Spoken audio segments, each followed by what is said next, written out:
ఈ జై 1957 సంవత్సరం మెహ్రా పుట్టినరోజు డిసెంబర్ 24 తారీఖున సెలబ్రేట్ చేశారు. ఆ రోజు సెలబ్రేట్ చేస్తున్నప్పుడు బాబా చెప్తారన్నమాట, టుమారో ఈజ్ మై బర్త్డే అంటారు, రేపు నా బర్త్డే అనేసి. అంటే అలనాటి క్రీస్తే ఈరోజు మెహర్ బాబాగా వచ్చారు, ఆ సంగతి ఆయన స్వయంగా చెప్పారు. కాబట్టి ఈరోజు మనం ఇక్కడ అందరం గుమికూడి చేస్తున్నది బాబా యొక్క జన్మదినం. ఆ అవకాశం మెహర్ సెంటర్ వాళ్ళకి, ఏలూరు మెహర్ బాబా సెంటర్ వాళ్ళకి దక్కింది. అది నిజంగా వాళ్ళ అదృష్టం. నేను అనుకోవటం ఇది అన్షెడ్యూల్డ్ ప్రోగ్రామ్ నాది. నేను వస్తానా రానో చివరి క్షణం వరకు నాకు తెలియదు. నన్ను చూశారు కాబట్టి నాకు ఒక అవకాశం ఇచ్చారు. ఎందుకంటే ఈ అన్షెడ్యూల్డ్ ప్రోగ్రాంలో ఒకటి అనుకోము, ఇలా ఒక సబ్జెక్ట్ ఇలా మొదలు పెడదాము, ఇలా ఎండ్ చేద్దాం, ఇలా చేద్దామని అనుకోము. కాకపోతే బాబా ఇచ్చారు. అంటే బ్రహ్మ పశ్చాత్ ముందు బాబానే ఉన్నాడు, వెనకాల బాబా ఉన్నాడు, ఇక్కడ ఉన్నది ఆయనే. కాబట్టి ధైర్యంగా ఏదో ఒకటి మాట్లాడేయచ్చు. ఇప్పుడు ఏం చెప్పాలి? సోదరి సప్తవర్ణ ప్రతాపం గురించి ఒక ఉపోద్ఘాతం ఇచ్చారు. దానికి కొనసాగింపుగా నేను ఒక సంఘటన చెప్తాను. ప్రీతం సింగ్ అని చెప్పేసి ఢిల్లీలో ఒక పెద్ద ప్రభుత్వ కాంట్రాక్టర్. ఆయన ఈ అడవుల్లో అంతా కూడాను ప్రభుత్వం తాలూకు పనులు, సివిల్ వర్క్స్ అవి చేస్తూ ఉంటారు. ఆయన దగ్గర చాలామంది పని వాళ్ళు పనిచేస్తూ ఉంటారు. అవి అడవులవటం మూలన ఒక్కొక్కసారి ఏమవుతుందంటే అక్కడ నుంచి పులులు, సింహాలు, క్రూరమృగాలు ఈయన ఎక్కడైతే పనిచేస్తున్నారో అక్కడికి రావడం ప్రారంభించారు. అక్కడ ఉన్న కూలీలందరూ అదిరిపోయారు. బాబు, ఏదో పొట్టకూటి కోసం ఇక్కడ ఇంత దూరం వచ్చి ఈ కూలీ పని చేసుకుంటున్నాము, ఈ క్రూరమృగాల బారిన పడితే ఇంకా మా బ్రతుకులు అయిపోతాయి, బ్రతుకుంటే బలసాకైనా తింటాం, వేరే చోటకి వెళ్ళి ఏదో పనైనా చేస్తాం, ఇక్కడ మాత్రం మేము పని చెయ్యము అని చెప్పారు. ఈ ప్రీతం సింగ్ మన బాబా ప్రేమికుడు. ఆ సంగతి చెప్పడం మర్చిపోయాను. అప్పుడు ప్రీతం సింగ్ అంటారు, నాకు ఒక్క ఛాన్స్ ఇవ్వండి, ఈ ఒక్కరోజు చూద్దాం అని చెప్పి ఆయన బాబా ఫ్లాగ్ని తీసుకొచ్చి ఎక్కడైతే పనిచేస్తున్నారో అక్కడ హోస్ట్ చేస్తారు, అక్కడ పెడతారు ప్రీతం సింగ్. ఆశ్చర్యం, రెండో రోజు నుంచి పులి కాదు, సింహం కాదు, ఏది అక్కడ కనిపించలేదు. నిర్విఘ్నంగా ఆ పని పూర్తి చేసేసాడు ఆ సివిల్ కాంట్రాక్ట్. ఆ తర్వాత ప్రీతం సింగ్ గారి దగ్గర పనిచేసి ఒక అకౌంటెంట్ ఒకరోజు సాయంత్రం పక్కన ఊర్లోకి వెళ్ళి పని ముగించుకొని ఈ వర్క్ సైట్ దగ్గరికి వస్తూ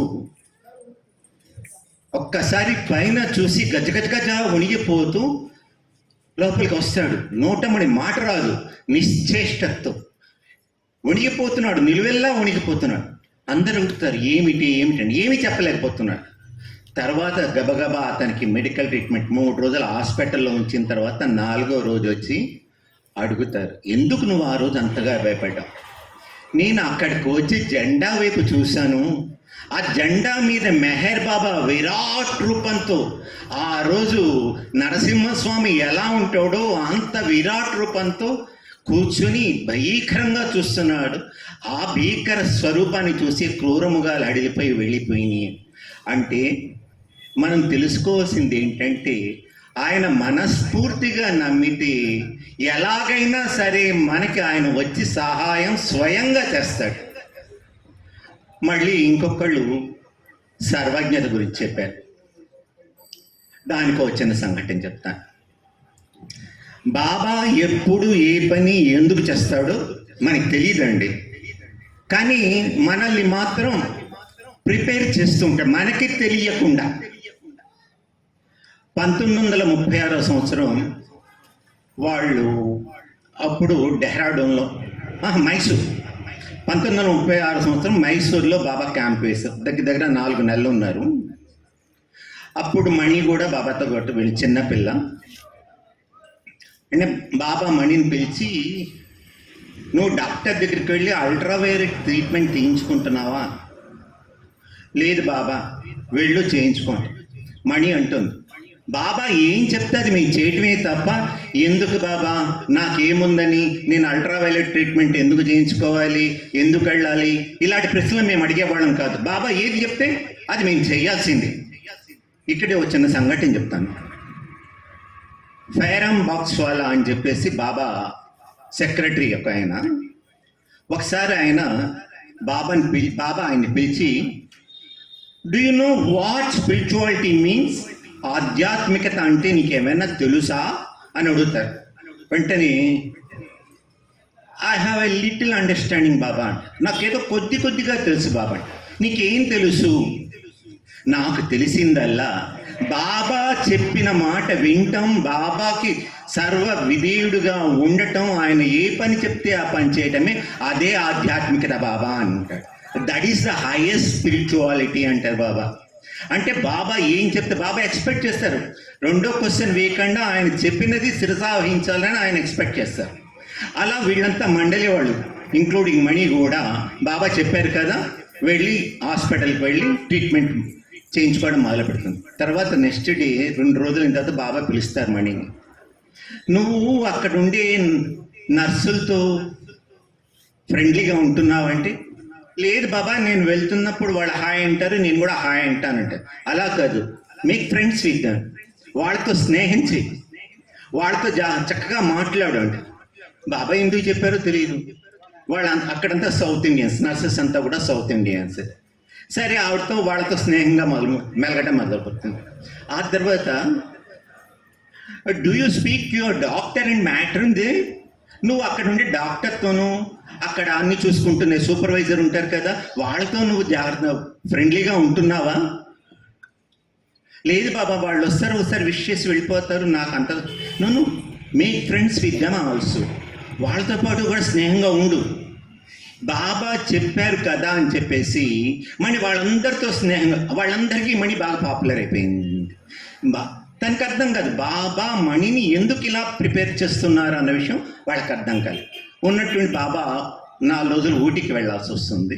వెంటనే బాబా చెప్తారు, నేను ఊటీకి వెళ్తున్నాను, నా ఆబ్సెన్స్లో నువ్వు ఇక్కడ హాస్పిటల్కి వెళ్ళొద్దు, నువ్వు కూడా వాళ్ళతో చెప్పు నేను ఊటీకి వెళ్తున్నానని చెప్పు. బట్ మణిని తీసుకెళ్ళలేదు ఊటీకి, అలా చెప్పమని చెప్పారు. కాబట్టి వెంటనే మణి, మేము ఊటీకి వెళ్తున్నాను, 4 రోజులు ఉండను అని చెప్తుంది. తర్వాత బాబా అడుగుతారు, ఊటీ నుంచి మీకేం కావాలని వాళ్ళని అడుగు అంటే, ముందు వాళ్ళు వద్దు అంటారు, నువ్వు వదలకూడదు. ఏం కావాలో పర్టికులర్గా వాళ్ళు బాగా ప్రెస్ చేసి వాళ్ళ చేతి ఏదో ఒకటి తెప్పించు అంటారు.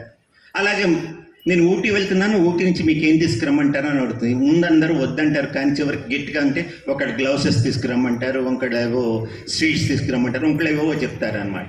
అవన్నీ తీసుకొచ్చి బాబా చెప్తుంది. బాబా జ్ఞాపకం ఉంచుకొని అవన్నీ తీసుకొస్తారు. తీసుకొచ్చిన తర్వాత అందరికీ పనిచేస్తుంది. వీడు ఊటికి వెళ్ళలేదు. అక్కడ ఉండే వాళ్ళందరూ మైసూరు ఊడికి దగ్గరే అవుతుంది కదా, వాళ్ళందరికీ తెలుసు ఊడి. వాళ్ళంతా అడుగుతారు అన్నమాట, బోట్ హౌస్ చూసావా, నువ్వు అది చూసావా, ఇది చూసావా, అక్కడ ఇది చూసావా అని. అంటే ఈవిడ ఎక్కడికి వెళ్ళలేదు, ఏం చెప్పాలో తెలియదు. వెంటనే ఈవిడ తీర్మానించుకుంటుంది. వాళ్ళు అడిగే ప్రతి 3 ప్రశ్నల్లో 2టికి ఎస్ చెప్తాను, ఒకదానికి నో చెప్తాను. వెంటనే అట్లే చెప్పేస్తుందన్నమాట. ఎస్ చూశాను, నో. ఎందుకని? బాగా చెప్పారు, నేను ఊటికి వెళ్ళాను, వాళ్ళతో చెప్పమని చెప్పాను, సిచ్యువేషన్ అలా ఉంది. చివరికి అసలు జరిగింది ఏంటంటే, మార్చి 23, 1936 నైట్న మణి పడుకుని ఉంటే చెవి మీద ఇలా తల మీద పెట్టుకుని ఉంటారు కదా, దిండి మీద తీసి చూస్తే దిండంతా రక్తం. ఏంటి? మాస్టాయిడ్ అని చెప్పేసి ఒక వ్యాధి. చెవిలో ఆ వ్యాధితో ఆవిడ చిన్నప్పటి నుంచి ఉంది, తెలీదు. చిన్నప్పుడు కూడా షిరిమాయి చెప్పేది, ఇలా చేయి పట్టుకుని ఏడ్చేదంట. తర్వాత మళ్ళీ మామూలుగా అయిపోయేదంట. అందరూ చూసి ఏంది అంతా అయిపోయింది కదా, కానీ సర్వజ్ఞుడు ఆయనకి తెలుసు. ఈ సంఘటన చూసింది 3ంటికి జరిగింది. ఈ బ్లడ్ అంతా తలగడి మీద ఉండటం చూసి అప్పుడు అందరూ మండలి వాళ్ళందరూ కూడా నిద్రపోతున్నారు. స్త్రీ మండలి కదా, నిద్రపోతున్నారు. వాళ్ళని ఎందుకుని లేపటం అని చెప్పేసి చెవికి ఇలా ఒక టవల్ అడ్డంగా పెట్టుకొని 5 వరకు వాళ్ళందరూ లేచిన వరకు ఇలా కుర్చీలో కూర్చుని ఉంటుంది. లేచిన తర్వాత మెహరాజ్ చెప్తుంది. మెహరాజ్ చూసి భయపడిపోతుంది. సోను మాస్క్ చెప్తుంది అనమాట, బాబాకి వెళ్ళి చెప్తుంది. వీళ్ళకి ఏంటంటే ఆడవాళ్ళకి బయటకు వెళ్ళి ఆ మగవాళ్ళకి కనిపించకూడదు వీళ్ళెవరు కూడా. కాబట్టి వీళ్ళెవరు బయటకు వెళ్ళరు, ఎటువంటి ఎమర్జెన్సీ అయినా కూడా, ఎక్సిజెన్సీ అయినా కూడా. సోను మాస్క్ మాత్రం ఎక్సెప్షన్. ఆవిడ గబగబా బాబా దగ్గరికి వెళ్ళి ఇలా మెహరాకి జరిగింది, మణికి ఇలా జరిగింది అని చెప్పంగానే బాబా కోపం వస్తుంది. జరిగిన వెంటనే ఎందుకు చెప్పలేదు ఇంతసేపు అని చెప్పేసి 5 గంటలకి గబగబా వెళ్ళి హాస్పిటల్ అడ్మిట్ కా అంటారు. 5 గంటలకి ఏ హాస్పిటల్లో మాత్రం ఏముంటుందండి, ఆ రోజుల్లో 1936లో అందరూ అక్కడ నిద్రపోతూ ఉన్నారు, తలుపులన్నీ కూడాను మూసేసి ఉన్నాయి. ఆ తర్వాత మణి అక్కడికి వెళ్ళగానే ఆ వచ్చింది మణి అని తెలియంగానే అందరూ లేచిపోయి, ఎందుకంటే ఫ్రెండ్స్ అయిపోయారు కదా మణికి. అరే మణి వచ్చిందా, మణి వచ్చిందా, మణికి ఏదో ఎమర్జెన్సీ వచ్చిందా అని చెప్పేసి గబగబా అందరూ లేచి ఆవిడ తీసుకెళ్ళి లోపల తీసుకెళ్ళి అడ్మిట్ అయ్యి ఆవిడకి ఏమేం కావాలో అన్నీ చూడటం మొదలుపెట్టారు. అంటే అప్పుడు మణి అర్థం చేసుకుంటారు, ఈ ఎక్సిజెన్సీని మీట్ అవటం కోసం, అంటే ఈ అవసరం కోసమే బాబా నన్ను వాళ్ళందరితో స్నేహం. లేకపోతే ఎవరు వస్తే ఉండండి సాయంత్రం 7కి హాస్పిటల్ తెరుస్తాను, డాక్టర్ గారు 8కి వస్తారు అప్పుడు చూస్తారు అని పక్కన కూర్చోబెడతారు కదా. మామూలుగా జరిగేది అదే కదా, ఎక్కడికి వెళ్ళా కూడా లేరండి డాక్టర్ గారు లేరండి, రండి తర్వాత వస్తారు అప్పుడు వస్తారని చెప్తూ ఉంటారు కదా. కేవలం మణికి ఆ స్పెషల్ ట్రీట్మెంట్ కావాలి ఇప్పించాలని కోసం ఆయన అక్కడ మైసూర్లో వీళ్ళందరి చేత స్నేహంగా ఉండేట్టు చేసి వాళ్ళందరికీ కూడాను గిఫ్ట్లు ఇప్పించారు. ఆ తర్వాత అక్కడ ఉండే ఆ డాక్టర్, ఈ మస్టర్డ్ అన్నది చాలా తీవ్రమైన జబ్బు. మెహ్రా వాళ్ళ తండ్రి జహాంగీర్ అంటారు, అతను కూడా ఈ జబ్బుతోనే చనిపోయాడు. ఆ తర్వాత మన బావు కల్చూరి, తర్వాత ఇది జరిగింది చాలా ఏళ్ళకి, బావు కల్చూరి కూతురు షీలా కల్చూరి, ఆవిడకి కూడా ఇదే జబ్బు. కాబట్టి షీలా కల్చూరిని మణిని బాబా కాపాడారు. అప్పుడు మణికి చాలా పెద్ద ఆపరేషన్ జరుగుతుంది. ఈ వెనకాల మణికి వెనకాల ఇంత లోతు ఉంటుంది, గాయం ఉంటుంది. ఇప్పటికీ ఆవిడ ఎప్పుడు ఇలా కవర్ చేసేసుకుంటూ ఉంటుందన్నమాట. ఆ చెవి వెనకాల చూస్తే ఉంటే ఆ ఆపరేషన్ తాలూకు చిహ్నం ఎప్పుడు ఉంటుందన్నమాట, అలా ఉంటుందన్నమాట. అప్పుడు బాబా మణి కోసం అనేసి రోజుకి 2-3 సార్లు హాస్పిటల్కి వచ్చేవారు. బాబా ఎవరో వాళ్ళకి చెప్పలేదు, కానీ ఒకళ్ళు చెప్పాలండి, ఆ దివ్యమంగళ స్వరూపాన్ని చూసి ఎవరైనా సరే ఆకర్షితులవుతారు కదా. బాబా అక్కడికి రాగానే అందరూ కూడా బాబాను చూస్తాను ఏదో ఒక వంక పెట్టుకుని. ఒక నర్సు వచ్చేసి నీళ్ళు ఇక్కడుందా అని చూసి ఒకసారి బాబా వైపు చూసి ఇక్కడ లేదా అని చెప్పి వెళ్ళిపోవడం. ఇంకోటి వచ్చి అరే నా సిజర్స్ ఇక్కడైనా మర్చిపోయానా చూసి ఇక్కడ లేదు అని చెప్పి వెళ్ళిపోవడం. అప్పుడు అంటారు నజా అంటుంది, these people know that those things are not here. వాళ్ళకి తెలుసు వాళ్ళు అడిగేవేవి ఇక్కడ లేవు అని చెప్పి. వాళ్ళంతా బాబాని చూడటం కోసం. బాబా ఎంత పాపులర్, బాబాలోని దివ్యత్వం వాళ్ళు ఎలాగా కనిపెట్టారంటే, నవజాత శిశువులు ఉంటాయి హాస్పిటల్ కదా, అప్పుడే పుట్టిన శిశువులు ఉంటాయి కదా, పుట్టంగానే పురిటి స్నానం కాగానే ఆ శిశువుల్ని తీసుకొచ్చి బాబా చేతికి ఇచ్చేవారు. బాబా వాళ్ళని ఆడిస్తూ చేతులు ముట్టుకొని గడ్డాలు ముట్టుకుని ఆడిస్తే తన ప్రేమనంతా వాళ్ళకి, ఎంత అదృష్టవంతులో వాళ్ళు, ఎవరో ముక్కుమో అని తెలియదు, బాబా అంటే ఏంటో తెలియదు, కానీ పుట్టంగానే బాబా చేతుల్లోకి వచ్చారు. వాళ్ళందరికీ ఒక రోజుతే 12 మంది శిశువులు అంటండి, నవజాత శిశువులు 12 మందిని తీసుకొచ్చి ఒకళ్ళ తర్వాత ఒకళ్ళు బాబా చేతికి ఇస్తే బాబా వాళ్ళందరికీ ప్రేమను పంచారు విసుక్కోకుండా. బాబా ఎప్పుడు ఎవరికి ఎలా తన ప్రేమను అందిస్తారు, ఆ ప్రేమను అందించడానికి ఏ పరిస్థితులు అక్కడ క్రియేట్ చేస్తారు అన్నది మన ఊహకు అందని. అందుకని బాబా ఎప్పుడు మనతో చెప్తారు, డోంట్ యూజ్ యువర్ మైండ్, నీ బుద్ధిని ఉపయోగించద్దు, just love me. Don't try to understand God, దేవుణ్ణి అర్థం చేసుకోవాలని నువ్వు ప్రయత్నించవద్దు, జస్ట్ లవ్ హిమ్. అతన్ని గురించి నువ్వు వివరాల్లోకి వెళ్ళొద్దు, వివాదాల్లోకి వెళ్ళొద్దు. బాబా ఇప్పుడు చెప్తారు మనకి, ఇప్పుడు కూడాను వచ్చేది ఈ తప్పు అది రైట్ అనేది మన మనుషులు అందరికీ చెప్పారు. అబ్బాయి వాడు చేసేది తప్పండి, వీళ్ళు చేసేది రైట్ అండి. అది బాబాకి హారతిస్తున్నారండి, ఎందుకు ఎవరైనా చెప్పారు, బాబా వద్దని చెప్పారు కదా రిచువల్స్ అని, ఇక్కడ ఎందుకండి ఇలా హారతిస్తున్నారు అని ఇలాంటి తప్పప్పుల గురించి మనం మాట్లాడుకుంటాం. బాబా ఒకటే చెప్పారు, there is no right or wrong in spirituality. ఆధ్యాత్మికతలో తప్పు ఒప్పు అన్నది లేదు. ఉన్నది ఏమిటి? సత్యం ఒక్కటి. ఇందాక చెప్పారు కదా, బ్రహ్మ సత్యం జగన్ మిథ్య. భగవంతుడు ఒక్కడే నిజం, మిగతాదంతా కూడా అబద్ధం. అబద్ధంలో తప్పేంటి ఒప్పేంటి. ఇది మార్గళి మాసం కదా, చాలామంది వైష్ణవులు తిరుప్పావి చెబుతూ ఉంటారు కదా.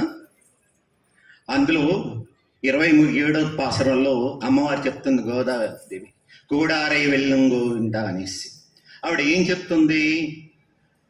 తోడై చెవిపోయి అంటే ఆభరణాలన్నీ కూడా వేసుకుంటాం, చెవులకి పెట్టుకుంటాం, ఉంగరాలు పెట్టుకుంటాం, మెళ్ళ నగలు వేసుకుంటాం, ఈ ఆభరణాలన్నీ వేసుకుంటాం. ఆ తర్వాత ఏముంటుంది? ఆడై ఉడుపుం, తర్వాత బట్టలు వేసుకుంటాం. ఎవరైనా బట్టలు వేసుకున్న తర్వాత ఆరంభ పెట్టుకుంటారా? ఆభరణాలు పెట్టుకున్న తర్వాత బట్టలు వేసుకుంటారా? ఏంటి అమ్మవారు ఏం చెప్తుంది? ఆధ్యాత్మికతలో తప్పొప్పులు ఎంచద్దు. ఇది ఈ నోము ప్రారంభించే ముందు వాళ్ళు ఏం చెప్తున్నారు? మొట్టమొదట 2వ పాసరంలో చెప్తాం, నెయ్యున్నాం, పాలున్నాం, తీక్కురులై సెండ్రోదం అంటే మేము నెయ్యి తీయం, పాలు తిన్నాం, చెడు మాటలన్నీ ఏం మాట్లాడుకోం అని ఉంటుంది, చెప్తారు. అంటే ఈ మార్గళి మాసం నోము. కానీ 27వ పాసరం వచ్చేటప్పటికి ఏమవుతుంది? పాల్సోరు మూడై ముడయార అంటుంది. అంటే పాలన్నం, ఎలాంటి పాలన్నం? అందులో నెయ్యి చేతి నుంచి కింద వరకు కారాలంట. అటువంటి అన్నం కూడి నీతో పాటు తింటాం, ఆనందిస్తాం. ఇక్కడేమో నెయ్యి తినం, పాలు తినమంటా ఉంది. మీ 27వ పాసరం వచ్చేసరికి ఆ పాలు మోచేతి వరకు నెయ్యి కారేంత వరకు పాలలో నెయ్యి వేసుకుని తింటాం, నీతో పాటు తింటాం.